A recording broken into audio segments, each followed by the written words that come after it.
Hello, bienvenue dans un nouvel épisode du podcast En plein soleil. Je suis contente de faire cet épisode parce que on va un peu explorer certains concepts et réussir à définir quel type d'entrepreneur tu es, quel type d'entrepreneur je suis. Et loin de moi l'idée de nous mettre un peu dans des cases parce que je pense que chacun a son unicité. Je trouve qu'il est quand même important de réussir à savoir qui on est et dans quelle case on se mettrait si on devait le faire. Et donc à travers cet épisode, on va explorer différents concepts et différentes choses qui vont nous aider à savoir comment entreprendre de la meilleure façon pour nous. Donc, je sais pas si tu as déjà entendu ce concept qui est que on peut être un entrepreneur lifestyle, c'est-à-dire que on va vouloir avoir un business qui est au service de notre style de vie idéal.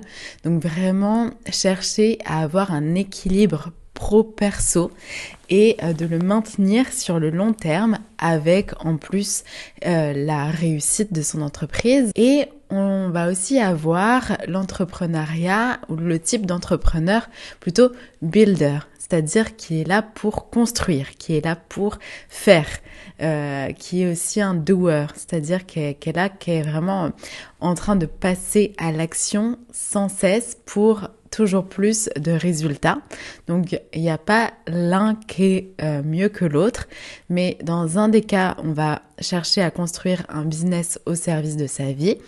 Et dans l'autre cas, de l'entrepreneur builder, on va être en mesure de créer un gros truc, un empire, pas à pas, et construire vraiment une grosse boîte ou un truc qui a du sens pour nous parce qu'on veut du chiffre, on veut du résultat, on veut accomplir des projets les uns après les autres, etc. et avoir des résultats financiers notamment. Et avec mon amie Margot, qui est aussi ma collaboratrice, on a été un petit peu plus loin dans cette réflexion de quel type d'entrepreneur, entrepreneuse on est, c'est-à-dire qu'on va chercher à définir si c'est plutôt notre mental qui est présent, donc c'est-à-dire notre mindset en tant qu'entrepreneur, ou si on a notre connexion au corps qui est au rendez-vous, ça veut dire que on a une certaine intuition et une certaine légèreté d'être au sein de son entrepreneuriat qui fait qu'on peut suivre un espèce de flow naturel. Et enfin, on va avoir un entrepreneuriat qui est plutôt stratégique, c'est-à-dire qu'on va vraiment écouter les actions et mettre en place des stratégies les unes après les autres pour arriver à des résultats, aux résultats qu'on souhaite. Et donc finalement, avec Margot, on a réussi à se dire qu'il y avait ces trois piliers-là, donc le corps, la stratégie et le mindset, qui pouvaient être finalement comme des piliers fondamentaux au sein d'un entrepreneuriat équilibré. Et qu'on soit un builder ou un entrepreneur lifestyle, je pense que cette connaissance-là, elle est intéressante.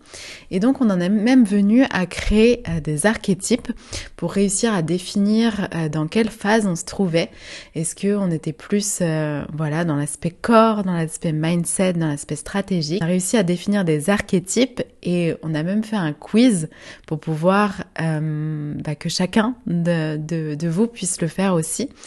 Et donc, je mettrai ce lien dans la description parce que j'ai hâte de savoir quel type d'entrepreneur vous êtes. Et ça va être intéressant de savoir de quel bord on est parce que ainsi, on va pouvoir rééquilibrer les choses.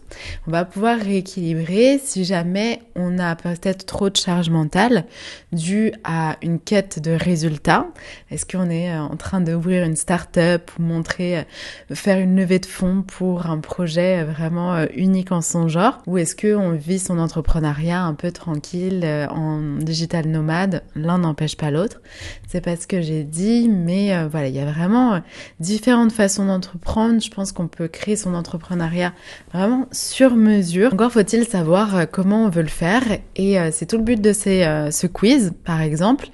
Et on a même créé un webinaire qui va explorer les différentes ressources pour pouvoir équilibrer ces piliers fondamentaux-là. toujours pareil, à des fins de créer quelque chose d'équilibré, qui a du sens, auquel les valeurs fondamentales sont au premier. Enfin, c'est vraiment le plus important. Et puis ensuite, on a les valeurs de l'entreprise. Mais d'abord, on prend l'entrepreneur dans son unicité et après, on le relie à l'entreprise, ce qui permet de créer une entreprise vraiment de cœur qui nous ressemble et qui respecte aussi notre intériorité, notre système nerveux et notre façon de faire qui est unique. Donc c'était un très court épisode juste pour semer un peu la graine de la réflexion qui veut dire, voilà, est-ce que je suis plutôt à vouloir créer des produits digitaux parce que j'ai envie de passer du temps à la maison, à m'occuper de mes enfants, ou est-ce que je suis plutôt du genre à rejoindre une équipe de marketing relationnel pour pouvoir, pareil, avoir ce sentiment d'équipe et pouvoir collaborer, travailler en co-création, ou est-ce que je suis plus d'un tempérament à créer une start-up, à lever des fonds, à développer des applications, à créer du contenu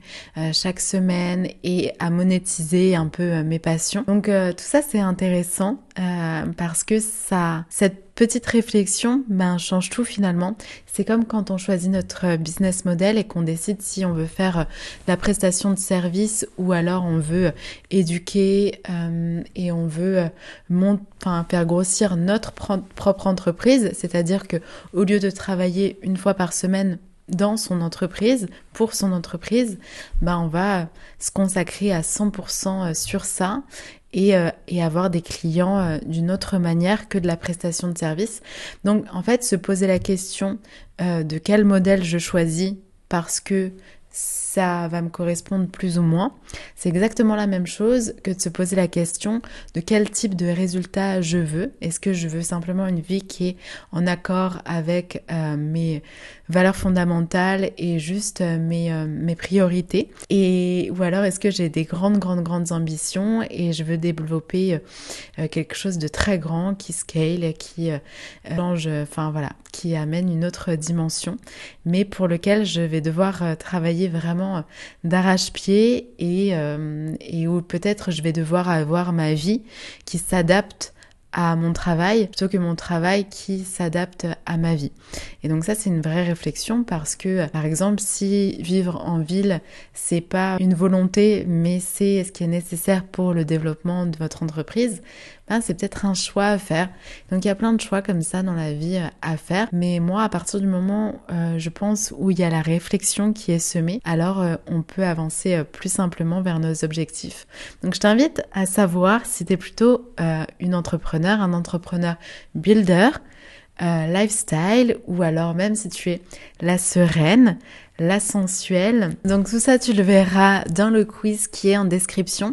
On espère t'y voir et moi je te retrouve dans une vidéo YouTube la semaine prochaine, dimanche prochain. Et en attendant, prends soin de toi.